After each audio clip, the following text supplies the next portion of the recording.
Ok, hello, xin chào tất cả các bạn. Thì hôm nay mình có một thử thách với anh mình. Anh Thọ ấy, không phải anh Ruột đâu. Đây là quê ngoại của mình. Thì hôm nay mình có một thử thách với anh mình. Thử thách ăn mì. Hình phạt cay.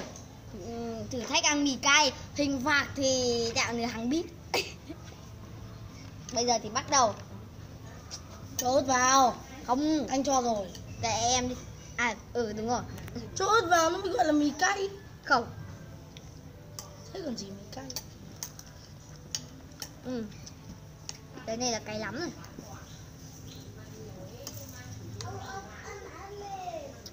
Ăn bánh mì nhé. Ai thua làm người hầu Ông nha. của con cho ớt rồi. Thế người hầu hạ. Thế thì Hiếu có ớt không cho em một tí nha. Vâng. Tẹo Ông lấy cái bát nhé. Em vào ăn bánh mì.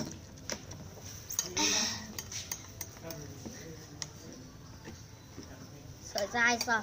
Ngon tuyệt vời. Em ăn từ lâu rồi. Anh bảo cho ớt với cả ấy. Có lấy cơm không? Không cơm nhé. Này. Không, thế ăn bánh mì. Được rồi, bà lấy cho con này. Bà lấy cho con. Cái gì đây để ông cất đi cho nhé. Ông cất đi cho con nhé. Thế con cầm 2 quả bóng. Thế cái này lúc nào cần thổi đi thổi cho.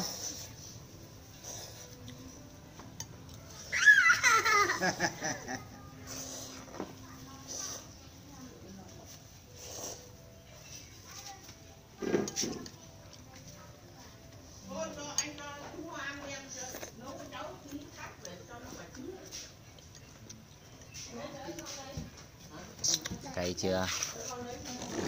Chưa. Thế cái mấy. Còn chưa cay.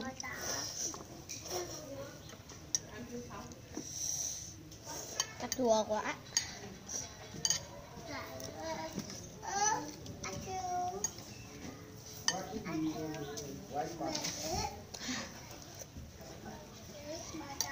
Thấy là hai thấy là anh với em ăn thèm quá.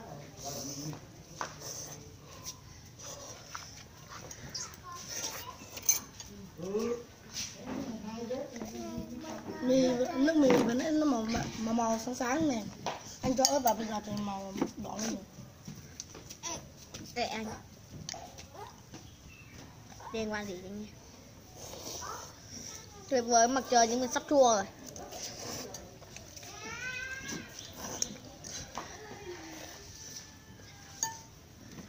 Ngon tuyệt vời mặt trời luôn nhưng sắp chua rồi.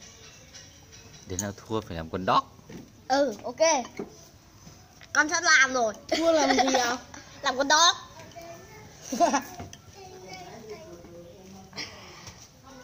Khoai. Bắt trước qua vích như vừa nãy nhá. Nhưng mà sáng nay anh với em xem con sói này.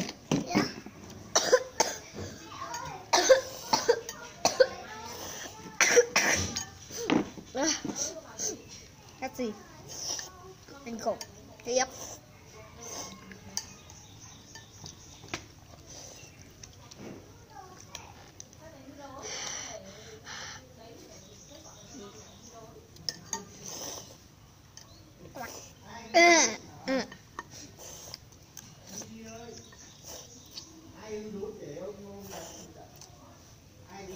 Cầm lại đũa đi. Thôi kệ đi. Nào, hai đứa đốt ông ăn gầy bánh còn đi.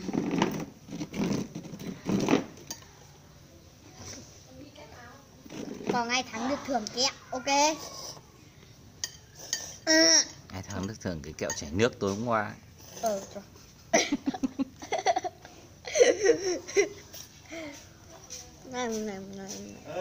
Quay ba anh em.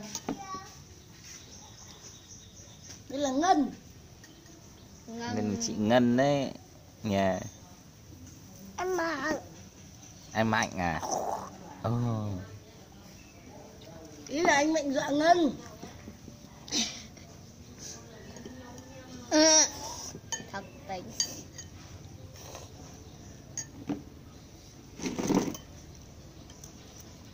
Ngân ơi, Ngân làm gì đấy?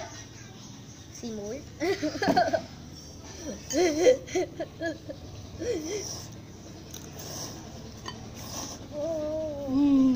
Có vẻ như là Em Mạnh chuẩn bị thắng rồi.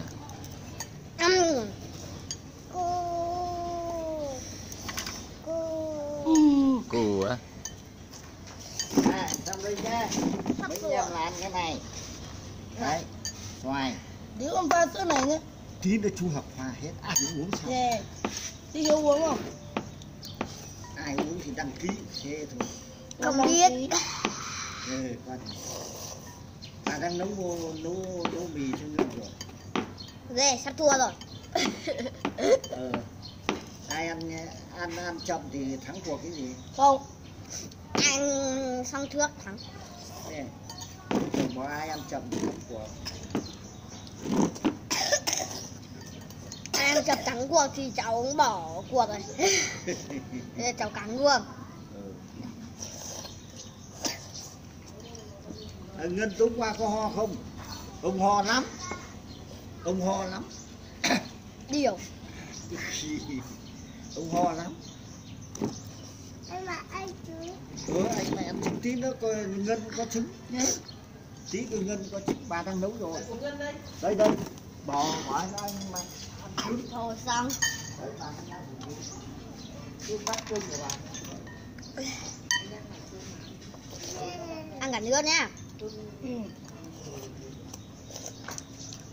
Anh sẽ ăn quả trứng, anh cho quả trứng vào đấy em cho kịp. Tay Ngân. Sao ngon không? Cay quá hả? Không. Còn gì nữa hề khạc thế? Nguội đó còn nguội lắm. Định mệnh. Nguội đó.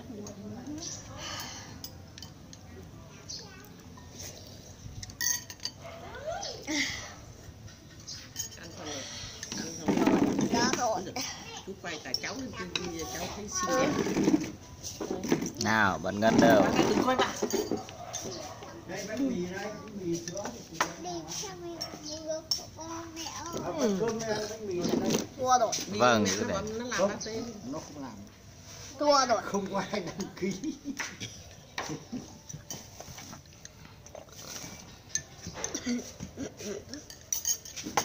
Anh Hiếu xong rồi à? Chưa. Ngọc. Thôi no rồi thôi. Xong rồi. Mang hết mọi thứ ra ngoài chỗ kia. No rồi thôi nhá. Mang đi. Nào, chào. Từ từ, chưa được. Mình làm con đó. Đây sao cứ cho vào mồm. Bố quay cảnh con làm con đó nè. Nó làm gì? Thua phải làm con đó.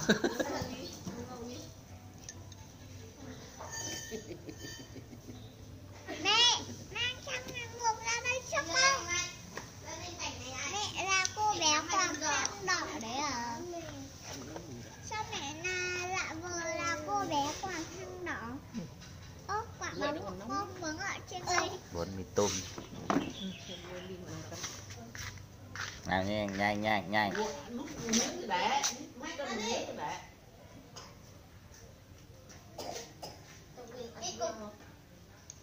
Ở đây cái cục.